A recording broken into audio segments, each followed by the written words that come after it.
The Bad Reputation album's a re-release, isn't it? It's vindication So of all the people that wouldn't listen the first time around, I suppose. well, I listened the first time around, believe on the me. Areola record, Right, that's it. Yeah, it's a long time ago. In fact, I've still got a single called Jezebel somewhere in my drawer, my which God. I used to play to death, and everybody used to say, Better "Joan hide who?" it. You know. Terrible. I take it you're a bit of a Gary Glitter fan with covers of both Do You Want to Touch Me and Doing All Right with the Boys. Yeah, well, of that whole period, the whole British early The 70s Sweet, British. Susie Quatro, the Yeah, Glitter the Band, all that. Sweet, Susie Quatro, David Bowie, T-Rex, Alvin Stardust, Barry Blue. Those are just songs that are, different songs that I used to hear. You know, like Cuckoo and Do You Want to Dance? And Did you wonder why it was that you were attracted so much to the sort of British music scene in the early 70s? I didn't wonder then. I think it was just because the music was very danceable. It was danceable rock and roll. It wasn't hard rock, but it was not like... It was accessible, wasn't it? Yeah, it was accessible. Just enjoyable, almost throwaway stuff. Yeah, I still listen to Black Sabbath and everything else, but there's something about if you listen to Gary Glitter's Touch Me or Hello, Hello, I'm Back Again, and just like the drum sounds and the hand claps and the way the singing, the big gang singing, the way it's a little bit out of time, it's all special. It's you know? good It's live like music, isn't it? Yeah, it is. It makes for really great audience participation stuff if the audience is into it. If I remember Leeds, they were very good. Really good Yorkshire a couple audience months ago. are really quite an experience as far as live concerts are concerned. They really tend to let themselves go. Do you find that some countries tend to be more reserved than others? Because we have this, I don't know, this reputation in England for being a bit on the reserve side, which I think is a load of rubbish, actually. Well, I think it actually depends on, number one, the band and how popular, if at all, if they're popular in the country. And also, you have to open up to the audience and let everyone realize that you're human just like them. Because if you pull, that's the way I think of it. You know, I figure if you're gonna pull some attitude like, oh, we're the Joan Jett and the Blackhearts from America and we had a hit. You know, that's not the right attitude. Rock and roll was made to be played on the road and heard in these places, and it's a lot of fun to be playing live, and it's spontaneous, and you're on the same level as everybody else. I see kids that are they're just blown away because lots of times during the shows, I know it's dangerous. People tell me not to do it, and I'm crazy, but I'll get as close to the audience as possible and actually talk to kids while in the middle, while Ricky, our guitar player, is soloing.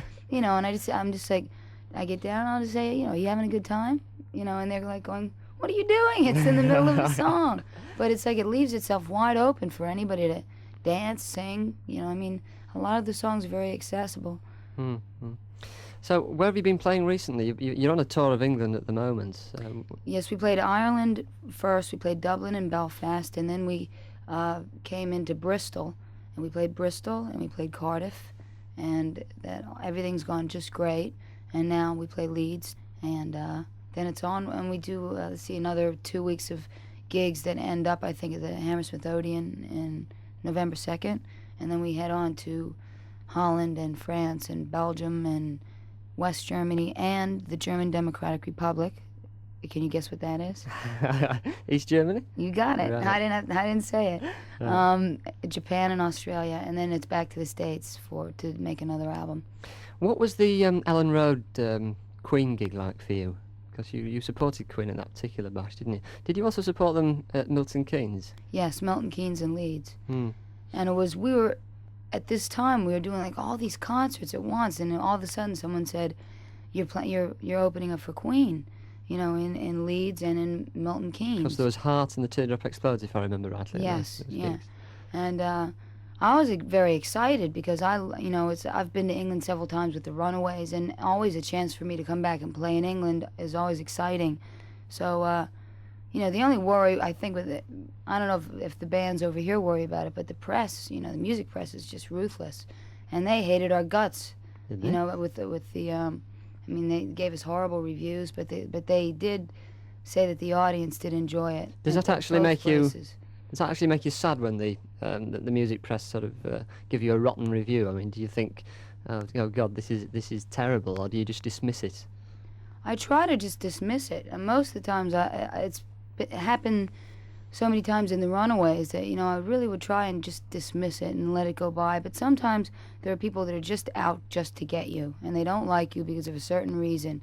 And you can tell by the way they wrote the review, you know, like whether it was written ahead of time almost. I don't like reviews, actually, because it usually ends up with the person who's doing the review giving their personal opinion. Especially when, I mean, he turned around and said, you know, I don't know which review it was, but he turned around and said that but the audience loved it. Now, how can the critics sit there and say we were absolutely horrible, but 40,000 kids who were there to see Queen, who I didn't even know about this. The bands before us got bombarded by fruit. That's right. And I didn't know it because my manager didn't tell me because he didn't want to get me nervous.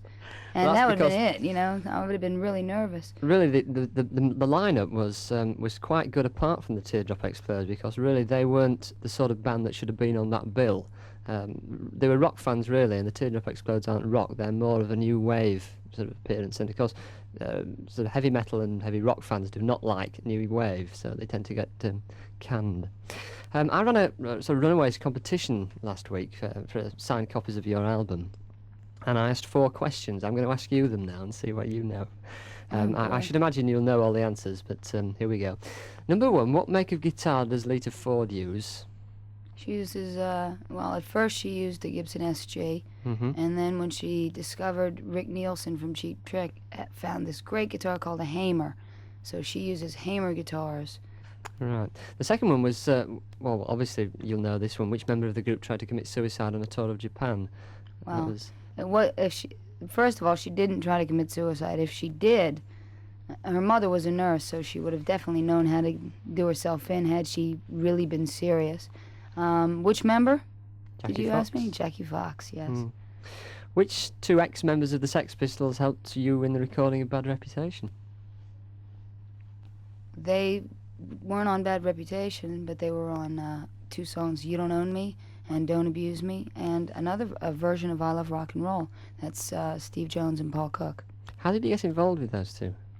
I just knew them from touring with the Runaways and, you know, the little dumb parties that they'd throw after the shows and stuff. And I met them because the Sex Pistols were definitely one of my favorite bands.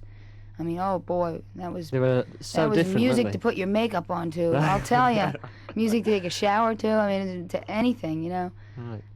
And the 4th one was your ex-lead singer, Cherie Currie, or was it Cherie Currie? Cherie Currie. Had been in 2 movies since she left the band. Name one of them. Foxes and Parasite. Well, you just won a signed copy of your own album. Thanks very much indeed, and I hope the concert goes well. Thank you. I hope it will too. I hope everyone in Leeds is loud. We are. Good.